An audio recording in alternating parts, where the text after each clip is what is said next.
What's up, Lou? What's going on?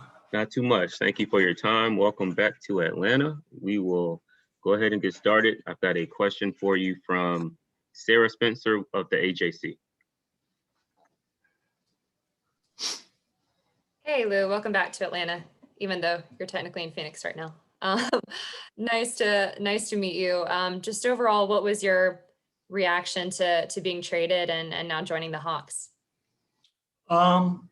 Just it's an opportunity for me to further my career, continue on, and year 16, it's ups and downs, it's highs and lows, and so to have an opportunity to continue on in my home state, in the city that I'm well known, playing with a team that I've played with before, with a new group of guys, I'm just happy to be back home. What's your just overall impression of this team, and what kind of role do you kind of envision for yourself? I'm not really sure. It's my first day on the job. That'll be up to Coach McMillan and what he sees fit for this group. Obviously, in this past month, they've had a lot of success with how they've been playing in a good groove. And so whatever he sees fit for me to fit into that mold, I'm down for. Thank you. Chris Kirschner with The Athletic. Hey, Lou, hope you're doing well. I'm curious, how seriously were you considering retiring? I saw your Instagram post saying that you were considering it. So just how strongly were you actually considering it? Very serious. When you get into a situation at the stage of my career, you're playing with a team that, that was my fourth year, had a lot invested there. We had some success. We were gearing up for another deep playoff run, a championship run. That was our mentality. And I thought I would finish the season there. In the later stage of your career, you don't know when is the end. And so once you get traded, you just weigh all your options. And I'm in a position where I can kind of have a say in my destiny, have a say in what I would like to do at this point in my career. And so after speaking with my family, speaking with friends and, people that support me and the overwhelming support that I got from the Atlanta community and people excited for me to be a part of this organization, it kind of gave me some life to continue on. And so, but it was a very serious thought. Was there something in particular that sold you on not retiring? I know you just mentioned the conversations with your family and friends, but was it something specific? I still feel like I can play. Still feel like I can play at a high level. And at the same time, I feel like I can help this team do some things. And so, I don't want to look back and retire prematurely and ask myself what could have been and what I could have done. So instead, I want to give myself the opportunity to finish out the season with this team and go from there and make a decision in the offseason. Terrell Thomas of TheseUrbanTimes. Hey, what's going on, Lou? Welcome back to Atlanta. I'm curious to find out what number will you wear with the team, and have you had an opportunity prior to arriving at Phoenix to actually communicate or talk to any of your new teammates? Yeah, I spoke with a few of the guys. Trey reached out. Gallo and I had played previously with each other. Gallo reached out as well, and spoke to those two guys. I'm not sure if the other guys have my number, but those were two guys I'd already had a relationship with. But I spoke to them, and they welcomed me with open arms, and met all the guys today. They welcomed me with open arms, and so I'm excited to get this thing going and just continue to build with these guys. And I wear number 6. So obviously, my son, I named my son 6 last year, and 23 is retired here, so I decided to wear number 6. Thank you. Kelly Kroll from Fox Sports Southeast, soon to be Bally Sports Southeast. Thanks, yeah. Lou, Nate mentioned just a few minutes ago that, got in last night, you guys had some conversations. Today, you really felt like you just kind of wanted to get a sweat in and then kind of watch this team. What is your, I guess, expectation tonight, what you're trying to accomplish, and then when you really do hope to get on the floor for these guys? Just want to get an understanding of how they play. Just have an opportunity to watch, see the sets, get a feel for rotations, and just understand how this group of guys mesh. And like I said, where would I fit? I thought it would be unfair to me and this group of guys to just throw me out there. This is my hometown, and so I don't want to be embarrassed in my second debut here. So just to have an opportunity to get my legs back under me, get a good workout, get a feel for everything that's going on, and get ready for the next one. Appreciate it. Can't imagine that would happen, but thanks. Andrew from the LA Times. Hey Lou, good to see you. I remember, I think when you won your third sixth man, you had mentioned that when you got to the Clippers, you initially kind of were wondering where your career might be headed at that point in 2017, and you felt like at that point your career had sort of been revived by what Doc had been able to let you do and whatnot. I guess how do you look back in total on your 3+ seasons with the Clippers and what it did for kind of your career? It was a great experience. I'm grateful for having the opportunity to be there, having the opportunity to have success, have such great teammates, work with several different groups of guys, and LA, will be somewhere I call home. I was embraced there. The staff was amazing to me at a time where I didn't know which direction my career would go in.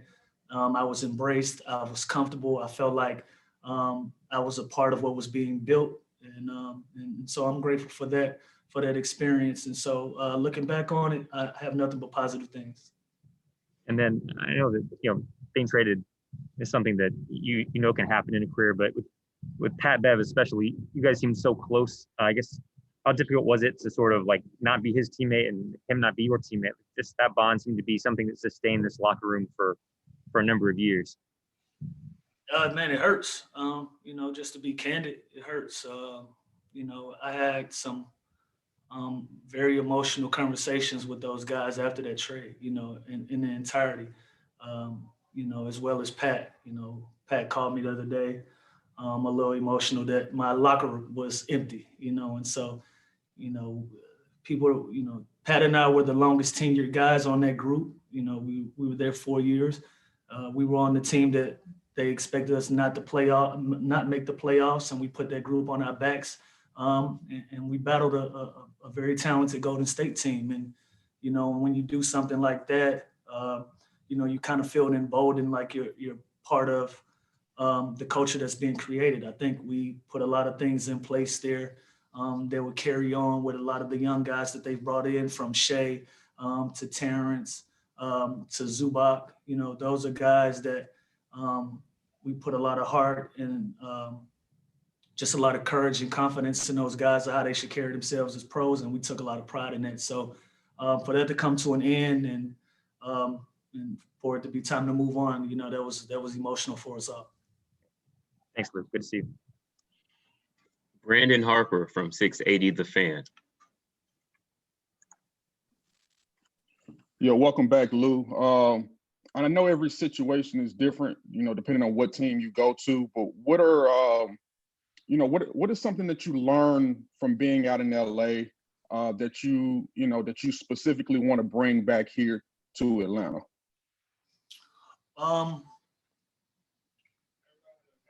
Like I said, I think with that group in LA, with being kind of a team that was overlooked, people are not saying that you can do X, Y, and Z. We put that on our backs, and we put a chip on our shoulder, and we went out and we competed at a high level. I think this team is right here on the cusp of turning the corner with so much young talent, guys trying to carve out their legacies in this league. Trey and JC, those are going to be the guys that are going to lead this organization to some great moments. And, just having that arrogance to feel like you can accomplish anything. I want to kind of instill that in those guys. And no matter what everybody is saying, at the end of the day, it comes down to competing hard, carrying yourself as a pro, and always giving yourself an opportunity to play at a high level. So I think that'll be one of the lessons that I've learned and something that I want to give to those guys. It looks like two more questions. First, from home team, Brandon Leak.